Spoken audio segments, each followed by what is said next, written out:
told it might have just gotten easier for ISIS fighters, terrorists, to get into the United States. The vicious terror group may have gotten their hands on a passport-making machine. Fox News correspondent Peter Doocy is live in Washington. Peter?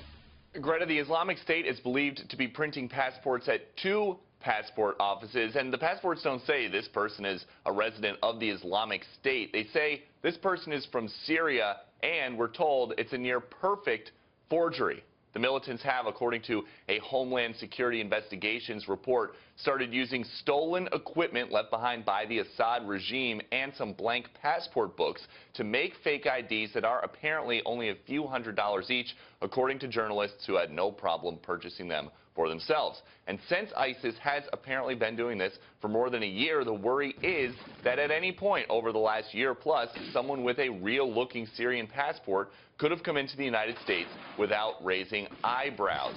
Customs and Border Protection officers here in the States are saying that they're very successful at stopping people with fake documents from getting in, and they confiscate about 76 phony docs a day from all over. But these are so close to legitimate, that's why new alarms are being sounded by security experts. There is a way to spot an ISIS-issued passport, though. ABC News reports the designator number reveals which part of Syria it was printed in, so it's possible to look at that number and see if it came from an Islamic State-controlled part of the country. It's just not clear how long we've known that was a giveaway a passport was issued by ISIS. A government official reminded me this afternoon that a Syrian passport by itself doesn't get somebody into the States. They need a visa, too. But the San Bernardino terrorist Tashfeen Malik got a visa, and now that it looks like she may have been radicalized before applying for that visa, it's unclear how great the visa vetting process really is. Another problem. Greta. Indeed. Peter, thank you. And just the other day, FBI Director James Comey testifying before the Senate Judiciary Committee confirmed that the FBI knew of this frightening passport risk. The intelligence community is concerned that they have the ability, the capability to manufacture fraudulent passports. Many Americans are scared, on edge. Should they be? Former New York City Mayor Rudy Giuliani joins me. Good evening, Mayor. Good evening, Greta. Mayor, a lot of people are terrified. Now they're hearing that these fake Syrian passports can be made by ISIS. Well, I mean, it has to be the government's job now to go back over those passports over the last year. Search them all, take a look at them all, see which ones look like they're suspicious, and start looking at those people that are involved in having gotten those passports. If we can find them. A lot of people come into this country on a passport and a visa, and all of a sudden they're gone. We got to try. And we got to try. I mean, the search for terrorists is never perfect, right? I mean, President Bush used to always say we have to be, 100% perfect. We never can be. 99% is about where we can get, and that has to be Jim Comey's job now. He's got to go back over those passports and try to find out which one seems to have come from the wrong part of Syria, which ones look like there may be something wrong with them.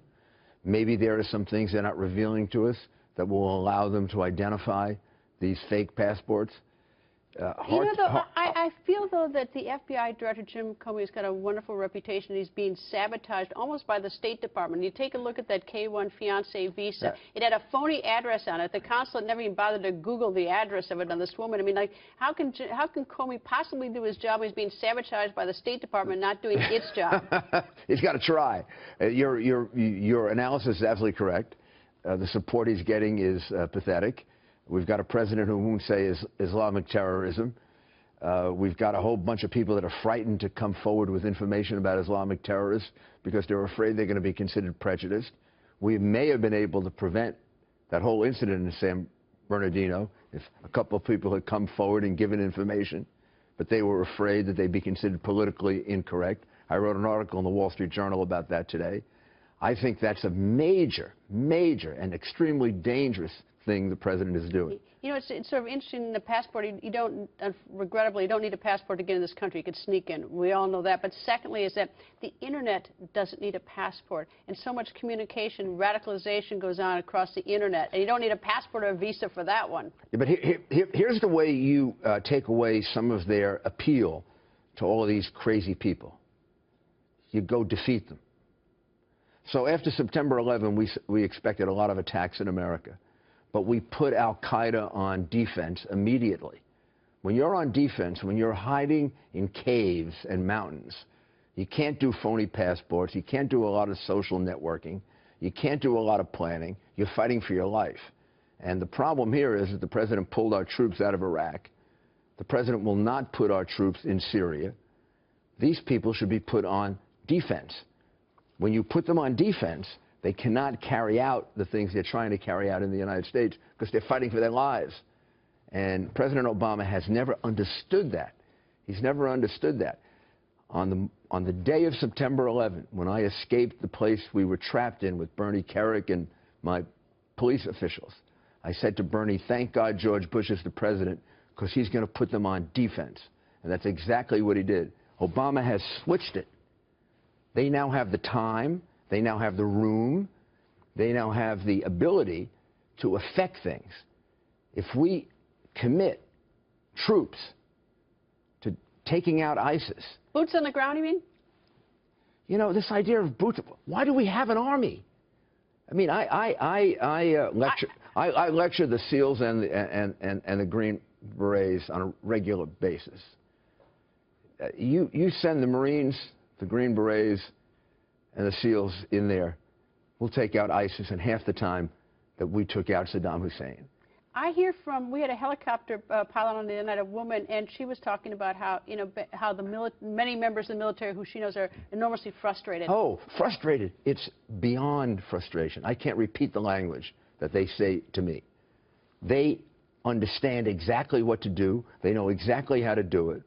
And when you put those people over there who are instigating these things here on defense, number one, they can't instigate things here. Number two, they lose a lot of their cachet. As they're getting defeated, they lose a lot of that cachet. Defense Minister Ehud Barak told me about 6 months ago ISIS could be defeated quite easily. I mean, obviously there'd be a challenge, but he was confident. British Defense Secretary was here yesterday talking to us, and he said that ISIS could be defeated. President Obama said about 3 or 4 weeks ago that ISIS was contained, but then we look and we see that ISIS is certainly not contained because even the Secretary of Defense says we're at war with ISIS. If we commit the Marines, Special Forces, in a very, very targeted mission, we could destroy ISIS in half the time we took out Saddam Hussein. Why aren't we? You've got to ask President Obama that. It is, to me, a complete question that I can't answer. I don't know what's in the man's mind. If you want to defend us here in America, kill them there. That will interrupt their planning of their killing us here. Mayor, nice to see you. Thank you for joining us, sir.